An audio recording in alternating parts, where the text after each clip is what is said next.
ಆತ್ಮೀಯ H16 news ವೀಕ್ಷಕರೇ, ನಾನು ನಿಮ್ಮ MI ಅಥವಾ ಮಲ್ಲಪ್ಪ ಜೋತಾವಾರ್. BJಪಿಗರು ಅಥವಾ ನಮ್ಮಂಥ ಪತ್ರಕರ್ತರು ಅಥವಾ ಗೋಧಿ ಮೀಡಿಯಾ ಅನ್ಬೋದು ನಾವು, ಇವರೆಲ್ಲರೂ ಆದಷ್ಟು ಕಾಂಗ್ರೆಸ್ನಲ್ಲಿ ಒಡಕು ಮಾಡಬೇಕು ಅನ್ನುವಂಥ ನೆಲೆಯಲ್ಲಿ ಮಾತಾಡ್ತಾ ಇದ್ದಾರೆ. BJಪಿಗರಿಗೆ ಸಹಜದ ಆರ್ ಅಶೋಕ್ ಅವ್ರು ಮಾತಾಡೋದು ನೋಡ್ರಿ ಹೇಗೆ ಹೇಳ್ತಾ ಇದ್ದಾರೆ ಅಂದರೆ, DK ಮುಗಿಸುವಾಗ CM ಅವರು ಸಮಾವೇಶ ಮಾಡಿದರು ಅಂತೇಳಿ ಒಂದು ಆರೋಪ ಮಾಡ್ತಾರೆ. ಅದಕ್ಕೆ ಅನುಗುಣ ಆಗುವಾಗ ಪಾಪ ಅವರು ಸಿದ್ದರಾಮಯ್ಯರು ನಿನ್ನೆ ಒಂದು ತಪ್ಪು ಮಾಡಿದರು, ಅದು ಮಾಡಬಾರ್ದಾಗಿತ್ತು. ಆದರೆ ಎರಡು ಮಾತಿಲ್ಲ, ಒಂದು ಮಾತು ಹೇಳಿಬಿಟ್ರೆ ಮುಗಿದು ಬಿಡೋದಿತ್ತು, ಅಪಮಾನತೆ ಆಗಿ ಹೋಗಿಬಿಟ್ಟಿತ್ತು. ಅದ್ರ ನಂತರದಲ್ಲೇ ಮತ್ತು ಅದು ತಪ್ಪು ತಿದ್ದುಕೊಂಡಂಥ ಸಿದ್ದರಾಮಯ್ಯನವರು ಸಾವರಿಸಿಕೊಂಡು ಭಾಳ ಸೂಕ್ಷ್ಮವಾಗಿ ಸಿದ್ದರಾಮಯ್ಯರಿಗೆ ಗೊತ್ತಾಗ್ತದೆ. ಯಾಕಂದರೆ ಹಲವು ವರ್ಷಗಳ ಹಲವು ದಶಕಗಳ ರಾಜಕೀಯ ಮಾಡಿದವರು ಅವರು. ಸಡನ್ನಾಗಿ ಮತ್ತು DK ಅವರು ವಿಶ್ವಾಸ ತೆಗೆದುಕೊಂಡು ವಿಶೇಷವಾಗಿ ಕಬಿನಿ ಜಲಾಶಯದಲ್ಲಿ ಬಾಗಿನ ಸಲ್ಲಿಸಕ್ಕೆ ಹೋದಾಗ ಮತ್ತು ಆ್ಯಸ್ ಯೂಸ್ವಲ್ ಏನ್ರಿ BJP ಅವರ ಮೊಸರನ್ನ ಕಲ್ಲು ಹುಡುಕ್ತಾರೋ, DCM ಅವ್ರು ನಾವ್ಯಾಗ ಅಪಮಾನ ಮಾಡೋಣ್ರಿ, ಆ ಪ್ರಶ್ನೆನೇ ಇಲ್ಲ ಅಂತೇಳಿ ಅವ್ರ ಮುಂದೆ ಇಂಟರ್ವ್ಯೂ ಕೊಟ್ಟ ತಪ್ಪನ್ನು ತಿದ್ದುಕೊಳ್ಳುವಂಥ ಪ್ರಯತ್ನ ಮಾಡಿದರು. ಮತ್ತು DK ಅವರು ಸಹ ಇಲ್ಲಿ ನಾವು ಗಮನಿಸ್ಬೇಕಾಗಿದೆ, ಅವ್ರ ಬಾಡಿ ಲ್ಯಾಂಗ್ವೇಜ್ ಸಾಕಷ್ಟು ನೋವು ಸಂಕಟ ಇರ್ಬೋದು, ಅಲ್ಲಿಲ್ಲ ಅಂತಲ್ಲ. ನನ್ನ CM ಸೀಟ್ ಬಿಟ್ಟು ಕೊಡಬೇಕಾಗಿತ್ತು ಅಂತೇಳಿ ಅವ್ರು ತೋರಿಸ್ಕೊಳ್ತಾ ಇದ್ರು. ಅವ್ರು ನಕ್ಕ ಸುಮ್ಮನಾಗಿಬಿಡ್ತಾರೆ, ಏನು ಪ್ರತಿಕ್ರಿಯೆ ತೋರಿಸೋದಿಲ್ಲ, ಸುಮ್ಮನೆ ಇರ್ತಾರೆ. ಇದು ಒಬ್ಬ ಪ್ರಬುದ್ಧ ರಾಜಕಾರಣಿಯ ಲಕ್ಷಣ. ಯಾಕಂದರೆ ಅವ್ರಿಗೆ ಗೊತ್ತದ DK ಅವ್ರಿಗೆ BJಪಿಗೆ ಹೋದ್ರೆ ನಮ್ಮದೇ ಪರಿಸ್ಥಿತಿ ಏನಾಗ್ಬೋದು ಅನ್ನುವಂಥದ್ದು. ಯಾಕೆಂದರೆ ಇವತ್ತು ರಾಜ್ಯ ಮಟ್ಟದಾಗ 2ನೇ ನಂಬರ್ ಒಬ್ಬ ಪ್ರಬಲ ಸ್ಪರ್ಧೆ ಇದ್ದಾರೆ ಕಾಂಗ್ರೆಸ್ನಲ್ಲೇ. ಸಿದ್ದರಾಮಯ್ಯನವರು 2028 ನಂತರ ಮೋಸ್ಟ್ ಪ್ರೊಬಲಿ ನೀವು ಹೋಗಪ್ಪ ಅದು ಕೈಕಾಲು ಬಿದ್ದು ಕಳಿಸ್ಲಿಕ್ಕೆ ಸಾಧ್ಯದ. ಯಾಕೆಂತಂದ್ರೆ ದೊಡ್ಡವ್ರು ಇದ್ದಾರೆ, ಹಿರಿಯರು ಇದ್ದಾರೆ. ಅವ್ರು ರಂಬೇಶ್ ಶಾ ಹೊಲಿಸಿದ್ರೆ ಆಯ್ದವ ಮಾಡ್ಕೊಂಡಂತ ಮಾತು ಆಗ್ಬೋದೇನೋ. ಇವರು ಮೌನಾಗಿ ಇದ್ಕೊಂಡು ಪ್ರೀತಿಯಿಂದ ಗಳಿಸಿದ್ರೆ ಮುಷ್ಟೇ ಆದಿಲ್ಲ ಅಂತ ಅನ್ನಿಸ್ತದೆ. ಎಲ್ಲ ನಾವು ಏನೋ ವಿಶ್ಲೇಷಣೆ ಮಾಡಲಿ, ಒಳಗೊಬ್ಬ DK ಒಳಗೆ ಇನ್ನೊಬ್ಬ DK ಇರ್ತಾರೆ. ಪ್ರತಿಯೊಬ್ಬ ನನ್ನೊಳಗೆ ಒಬ್ಬ ಇರ್ತಾರೆ. ಯಾರಿಗಾದರೂ ಯಾವ ರಾಜಕಾರಣಿ ಇರ್ಬೋದು, ಜನಸಾಮಾನ್ಯ ಇರ್ಬೋದು, ಎಲ್ಲೂ ಇರ್ಬೋದು, ಅವ್ರು ತಮ್ಮಂತ ವಿಮರ್ಶೆ ಮಾಡ್ಕೊಳ್ತಿರ್ತಾರೆ. ಅದರಲ್ಲೂ ಪ್ರಜ್ಞಾವಂತರಿದ್ದಾರೆ. ಇವತ್ತು ಸಾಕಷ್ಟು ಬುದ್ಧಿವಂತ ರಾಜಕಾರಣಿ ಜೊತೆಗೆ ತಮ್ಮ ಬದುಕನ್ನು ತೆಗೆದವರು ಕಾಂಗ್ರೆಸ್ಸಲ್ಲ ಸತತ ಅತ್ಯಂತ ನಿಕಟವಾಗಿ ಮತ್ತು ನಾ ಕಾಂಗ್ರೆಸ್ಸಿಗ ಅನ್ನುವಂಥ ಮನಸ್ಥಿತಿನ ಉಳ್ಳವರಾಗಿದ್ದಾರೆ. ಹೀಗಾಗಿ ನೆಕ್ಸ್ಟ್ 20 ಜನಗಳ ಮುಖ್ಯಮಂತ್ರಿ ಆದರೂ ಆಗ್ಬೋದು. ಕಾಂಗ್ರೆಸ್ ಗೆದ್ದು ಬಂದರೆ ಗೆದ್ದು ಬರೋ ಸಾಧ್ಯತೆಗಳು ಎಲ್ಲ ಕಾಣ್ತಾ ಇದ್ದಾವೆ, ಲಕ್ಷಗಳಿದ್ದಾವೆ. ಇವತ್ತು BJP ನಾಯಕರು, ಕರ್ನಾಟಕ BJP ನಾಯಕರು ಅಲ್ಲಿ ಅವರು ತಿಕ್ಕಾಡ್ತಾ ಇದ್ದಾರೆ. ಅಲ್ಲಿ ತಿಕ್ಕಾಡು ಸಾಕಷ್ಟು ಅದ್ರಿ. ವಿಜಯೇಂದ್ರ ಒಟ್ಟೆ ನಾವು ಮನೆಗೆ ಕಳಿಸಬೇಕಂತೇಳಿ ಕೂತಿದ್ದಾರೆ ಭಿನ್ನಮತದವರು.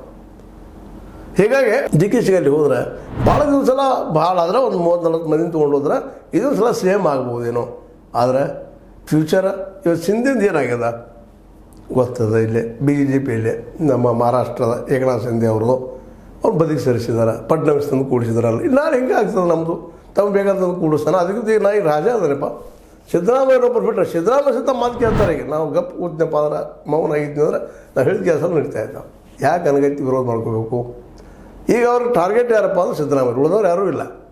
ಯಾಕಂದ್ರೆ ಕಿಚನ್ ಕ್ಯಾಬಿನೆಟ್ ತಾವು ಸ್ವತಃ ಹೋಗಿ ಸೋನಿಯಾ ಗಾಂಧಿ ಅವ್ರದ್ದು ಅಥವಾ ರಾಹುಲ್ ಗಾಂಧಿ ಅವ್ರ ವಿಶ್ವಾಸ ಗಳಿಸ್ಕೊಂಡು 2028ರಲ್ಲಿ ಮುಖ್ಯಮಂತ್ರಿ ಸ್ಥಾನ ಪಡಿತೀನಿ ಅನ್ನುವಂಥ 99.9 ವಿಶ್ವಾಸ ಅವರಲ್ಲಿ ಅದ. ಮತ್ತು ಅಲ್ಲಿ ವಾತಾವರಣ ನೋಡಿದ್ರೆ ಹಂಗೆ ಅನಿಸ್ತದೆ. ಮತ್ತು BJಪಿಗೆ ಹೋಗಿ ಸಿದ್ಧಾಂತ ಬೇರೆ, ಅಲ್ಲಿ ಹೊಸ ಹೊಸ ಲೋಕ ಇದ್ದ ಜಾಗ ಕಳ್ಕೊಂಡು ಹೋಗಿದ್ದು. ನಮ್ಮಲ್ಲಿ ಕನ್ನಡ ಗಾದಿ ಮಾತದ ಗೊತ್ತದ ನಿಮ್ಗೆ, ನೀರಾಯಿನ ರೊಟ್ಟಿ ನೋಡಿ ಬಾಯದ ರೊಟ್ಟಿ ಬಿಟ್ಟಂಗಂತ ಹಂಗಾಗ್ತಂತೆ ಅವ್ರಿಗೆ ಸ್ಪಷ್ಟ ಗೊತ್ತದ. ಅದಕ್ಕೆ ಅವ್ರಿಗೇನೋ ಅನಿಸಿದ್ರು ಸಹಿತ, ಒಳಗೆ ಅಪಮಾನ ಅನಿಸಿದ್ರು ಸಹಿತ ಅಗದಿ ಗಂಭೀರವಾಗಿ ಸಿದ್ದರಾಮಯ್ಯ ಜೊತೆ ತಮ್ಮ ಗುರುತಿಸ್ಕೊಳ್ತಾ ಇದ್ದಾರೆ. 2ನೇ ನಂಬರ್ ಸೀಟ್ ಇನ್ನೊಬ್ಬರು ಬಿಟ್ಕೊಡೋಂಗಿಲ್ಲ. ಇದು ಭಾಳ ಮಹತ್ವದ. ಅಧ್ಯಕ್ಷ ಸ್ಥಾನ ಬಿಟ್ಕೊಡೋಂಗಿಲ್ಲ. ಇಷ್ಟು ಸಾಗನ ಮಾಡುವಂಥದ್ದು ಈಗ. ಮತ್ತು ಅಷ್ಟೇ ಅದ ಅದು, ಅಷ್ಟೇ ಅದ. ಯಾಕೆಂದರೆ ಇವತ್ತು ಪಕ್ಷದಲ್ಲಿ ಅವ್ರ ಮಾತು ನಡೀತದೆ. ಸಿದ್ದರಾಮಯ್ಯ ನಂತರ ಅವ್ರದ್ದು ಮಾತನಾಡಿದ್ದು, ಉಳಿದವ್ರು ಸಹಿತ ಅವ್ರ ಬಗ್ಗೆ ಭಯನೂ ಅದ, ಭಕ್ತಿನೂ ಅನ್ನೋಕ್ಕಿಂತಲೂ ಭಯ ಅದ. ಯಾಕಪ್ಪ ಅಂತಂದರೆ ನಾಳೆ ಈ ಮನುಷ್ಯ ಕ್ಯಾಬಿನೆಟ್ಗೆ, ಅದರಲ್ಲೂ ಮುಖ್ಯವಾಗಿ ಕಿಚನ್ ಕ್ಯಾಬಿನೆಟ್ಗೆ, ಅದರಲ್ಲೂ ಮುಖ್ಯವಾಗಿ ನಮ್ಮ ರಾಹುಲ್ ಗಾಂಧಿ ಕೊಟ್ಟು ಭಾಳ ಬೇಕಾದವ್ರು ಬೇಡಪ್ಪ ನಮಗೆ ಅದಕ್ಕೆ ಬೇಕಾಗಿದೆ. ಭಾಳ ರಾಜಕಾರಣ ಇದೇ ಇರ್ತಾರೆ. ಊರು ಸರ್ ನಮಗೆ ಹಾಕಿ ನಾವು ಆರಾಮದಿಲ್ವೋ ಸಾಕಪ್ಪ ಅನ್ನುವಂಥ ಎಲ್ಲೋ ಕೆಲವು ಮಹತ್ವಾಕಾಂಕ್ಷೆ ಜನ ಇರ್ತಾರೆ. ನಾನು ಹೆಚ್ಚಿನ ಸಾಧಿಸ್ಬೇಕಂತ ಇವತ್ತು ಸರಿ ಜಾರಕಿಹೊಳಿ ಇರ್ಬೋದು, ಅವರೆಲ್ಲ ನಾ ಇನ್ನಟ್ಟು ಏನೋ ಆಗಬೇಕಪ್ಪ ಅಂತೇಳಿ ಹಿಂದೆ ಮಂದಿ ವಿರೋಧ ಮಾಡ್ತಾ ಇರ್ತಾರೆ. ಅವ್ರು ತಮ್ಮದಿಂದ ಪ್ಲ್ಯಾನ್ ಮಾಡ್ತಾ ಇರ್ತಾರೆ. ಹೀಗಾಗಿ ಮಹತ್ವಾಕಾಂಕ್ಷೆದಲ್ಲದು ಸಹಜದು ಇರಬೇಕು ಮನುಷ್ಯನಿಗೆ. ನಮಗೆ ಸಾಧ್ಯ ಆಗಲಾರದ್ರೆ ಮಾಡಲು ಪ್ರಯತ್ನ ಮಾಡ್ತಾ ಇರಬೇಕು. ಸೋಲೋ ಗೆಲ್ಲೋ ಸೋಲೋ ಎರಡೂ ನಡೆಯುವಂಥದ್ದು. ಸೋತ್ರ ಸಂತೋಷ ಪಡೋಣ ಅನ್ನೋಕ್ಕಿಂತ ಸಹನ ಮಾಡೋಣ. ಯಾಕೆ ಸ್ವತಃ ಸಂತೋಷ ಯಾರು ಪಡೋದಿಲ್ಲ, ದುಃಖ ಆಗ್ತದೆ, ನೋವು ಆಗ್ತದೆ. ಅದು ಎದುರಿಸೋದು ಶಕ್ತಿನೂ ಬೆಳೆಸ್ತದೆ ನಮ್ಮ ನಿಸರ್ಗ. ಎಲ್ಲ ನೆರಗಟ್ಟಿನಲ್ಲ ಇವತ್ತು ಬಿ ಜೆ ಪಿಗರು ಏನೇನೋ ಮಾಡ್ಲಿಕ್ಕೆ ಹೋದರು ನೋಡ್ರ. ನಮ್ಮ ಬಿ ಜೆ ಪಿಗರು ಯಾವ ರೀತಿ ಹೇಳ್ತಾರೆ. ಅದ್ರಾಗ ಆರ್ ಅಶೋಕ್ ಅವರು ಕಾಂಗ್ರೆಸ್ನಲ್ಲಿ ಒಳಗೂ ಈ ಕಾರ್ಯಕ್ರಮ ನಿಚ್ಚಳವಾಗಿ ಕಾಣಿಸಿದೆ. ಹೌದು, ಕಾಣಿಸಿದ್ದು ಇಲ್ಲಂತ ಯಾರಂದರು. ಡಿ ಕೆ ಶಿವಕುಮಾರ್ ಪರವಾಗಿ ಅಲ್ಲಿಂದ ಒಬ್ಬರೂ ಮಾತನಾಡಲಿಲ್ಲ. ಇದು ಎಕ್ಸ್ಟ್ರಾ ನೋಡ್ರಿ, ಒಬ್ಬರು ಮಾತಾಡಲಿಲ್ಲ. ಯಾಕೆ ವಕೀಲರು ಹೋಗಿ ಹೇಳಿದ್ರಲ್ಲ ಅವ್ರ ಹೆಸರು ನೆನಪು ಮಾಡ್ರಿ ಅಂತೇಳಿ ಅಲ್ವಾ. ಅದರ ನಂತರ ಏನಾಯಿತು, ಶಿವಕುಮಾರ್ಗೆ ಪಾಠ ಕಲಿಸಲು ಮತ್ತು ಅಪಮಾನ ಮಾಡಿದಂತೆ ಸಮಾವೇಶ ನಡೆಸಲಾಗಿದೆ ಅಂತ ಹೇಳಿಬಿಟ್ರು. ಇರ್ಬೋದು ಎಲ್ಲಿ ಮೂಲ ಇಲ್ಲಂತಲ್ಲ, ನೀಗ ಸುಮ್ಮನೆ ಇರ್ಲಿಕ್ಕಪ್ಪ ನಾವು ರೆಡಿ ಮಾಡ್ತೀವಿ ಅಂತೇಳಿ ಎಚ್ಚರಿಕೆ ಇರ್ಬೋದು. ಅದು ಅಲ್ಲಗಳಿದ್ದಿಲ್ಲ. ಮತ್ತು ಸ್ವತಃ ಡಿ ಕೆ ಶಿ ಅವ್ರಿಗೆ ಗೊತ್ತು, ಇಷ್ಟು ವರ್ಷಗಳು ರಾಜಕೀಯ ಮಾಡಿದ್ದಾರೆ, ಇಷ್ಟು ತಿಳಿದಿಲ್ಲೇನ್ರಿ ಅವ್ರಿಗೆ. ಆದರೆ ಆದಷ್ಟು ಒಳಗೆ ಉಂಟಾಗಬೇಕು ಅನ್ನೋದು ಅವ್ರು ತಿಳಿಯಾಗ. ಅದಕ್ಕೆ ಅವರು ಮೊಸರ ಕರಡು ಕೆಲಸ ಮಾಡತ್ತಾರೆ ಹೇಳಿದರು ಸಿದ್ದರಾಮಯ್ಯನವರು. ಆರ್ ಅಶೋಕ್ ಆಗಿರ್ಬೋದು, ಬಿ ಜೆ ಪಿ ಅವರಾಗಿರ್ಬೋದು ಮಾಡ್ತಿರ್ಬೋದು.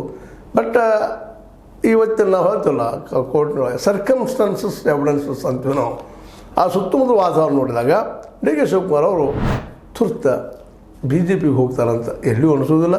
ಮತ್ತು ಈ ಸದ್ದಲ್ಲಿ ಅವ್ರಿಗೆ ಬೇಕಪ್ಪ ಮುಖ್ಯಮಂತ್ರಿ ಸ್ಥಾನ ಅನ್ನುವಂಥ ಒತ್ತೊದಿಗೆ ಇಲ್ಲ ಅವ್ರಿಗೆ ಅನ್ನೋದು ಅವ್ರ ಬಾಡಿ ಲ್ಯಾಂಗ್ವೇಜಿಂದ ಗೊತ್ತಾಗ್ತದೆ.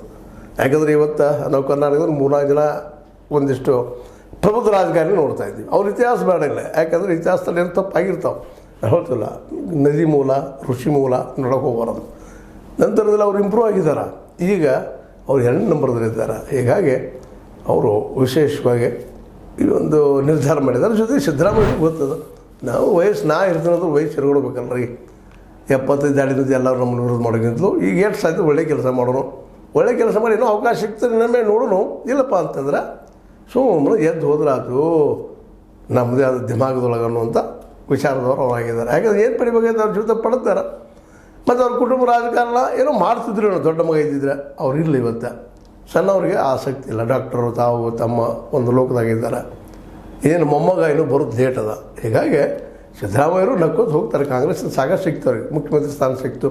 ಅವ್ರೇನು ಪ್ರಧಾನಿ ಪಟ್ಟದ ಆಸೆ ಮಾಡಿದವರಲ್ಲ. ಅವ್ರ ಲಿಮಿಟೇಷನ್ ಅವ್ರಿಗೆ ಗೊತ್ತದ. ಯಾಕಂದರೆ ದೆಹಲಿ ಮಾಡಿದ್ರೆ ಹೋಗ್ಬೇಕಾದ್ರೆ ಮೊದಲು ಹಿಂದಿ ಬರಬೇಕ್ರಿ ಪರ್ಫೆಕ್ಟಾಗಿ. ಆ ಭಾಗದ ಜನರು ಒಲಿಸ್ಕೋಬೇಕು. ಅವೆಲ್ಲ ಅಂದಷ್ಟು ಸುಲಭ ಇಲ್ಲ. ಅವು ಜನರ ಸಮೀಪ ಹೋಗೋದಷ್ಟು ಕಷ್ಟದ ಕೆಲಸ. ಹೀಗಾಗಿ ಇವತ್ತು ಸಿದ್ದರಾಮಯ್ಯವರು ಏನು ಯಾವ ಜಾಗದಾಗ ಅದಾರ ಭಾಳ ಪರ್ಫೆಕ್ಟ್ ಅದ. ಅದಕ್ಕೆ ಮಾನ್ಯವರು ನಿಮ್ಮ ರಾಷ್ಟ್ರಮಟ್ಟದ ಬರ್ರಿ ನಿಮ್ಮ ಮಾಡ್ತೀವಿ ಒ ಬಿ ಸಿ ಆಗಿ ಅಂದಾಗ ಅದನ್ನು ನಯವಾಗಿ ತಳ್ಳಿ ಅದ್ರ ಜೊತೆಗೆ ಇರ್ತೀವಿ, ಅದ್ರ ಬರೋದಿಲ್ಲ, ನಾ ಇದನ್ನು ಬಿಡೋದಿಲ್ಲ ಅನ್ನೋ ಮಾತಾಡಿದರು. ಒಟ್ಟಾರೆಯಾಗಿ ಡಿ ಕೆ ಶಿ ಒಬ್ಬ ಪ್ರಬುದ್ಧ ರಾಜಕಾರಣಿಗೆ ಬೆಳೀತಾ ಇದ್ದಾರೆ. 2ನೇ ನಂಬರ್ ಇದ್ದಾರೆ. ಅದಕ್ಕೆ 2ನೇ ನಂಬರಲ್ಲಿ ಅಟ್ಲೀಸ್ಟ್ ನಾ ಕಂಟಿನ್ಯೂ ಮಾಡ್ಕೊಂಡು ಹೋಗಬೇಕು. ಬಿ ಜೆ ಪಿಗೆ ಹೋದರೆ ಇದು ಈಗ ಸಿಗ್ಬೋದು ಮುಖ್ಯಮಂತ್ರಿ ಸ್ಥಾನ, ಆದರೆ ಶಾಶ್ವತ ಅಲ್ಲದು. ಯಾಕಂದ್ರೆ ಅಲ್ಲಿ ಬಿ ಜೆ ಪಿಯಲ್ಲಿ ಸಾಕಷ್ಟು ಗದ್ದಲಗಳಿದ್ದಾವೆ. ಮತ್ತು ಮಾತನ್ನು ಪೂರ್ತಿಯಾಗಿ ನಡೆಸ್ಕೊಡ್ತಾರೆ ಅನ್ನೋದಕ್ಕೆ ಯಾವ ಸಾಕ್ಷಿಯೂ ಇಲ್ಲ. ಇಲ್ಲಿವರೆಗಿನ ಎಲ್ಲ ಅವ್ರ ಘೋಷಣೆಗಳಾಗಿರ್ಬೋದು ಎಲ್ಲ ಅರ್ಧ ಸತ್ಯಗಳು. ಅರ್ಧ ಮಾಡೋದು ಬಿಡೋದು. ಅಲ್ಲಿ ಹೋದವ್ರು ಸಾಕಷ್ಟು ಪೆಟ್ಟು ತಿಂದಿದ್ದಾರೆ ಅನ್ನೋದು ಅಷ್ಟು ಸತ್ಯದ. ಮತ್ತು ಸ್ವತಃ ಇದನ್ನೆಲ್ಲ ನೋಡ್ತಾ ಇದ್ದಾರೆ ಇವತ್ತು. ಹೀಗಾಗಿ ಒಟ್ಟಾರೆಯಾಗಿ ನಾವು ಹೇಳ್ತಾರಲ್ಲ, ಒಬ್ರಿಗೆ ಬರೀ ಅನಿವಾರ್ಯ ಅದ.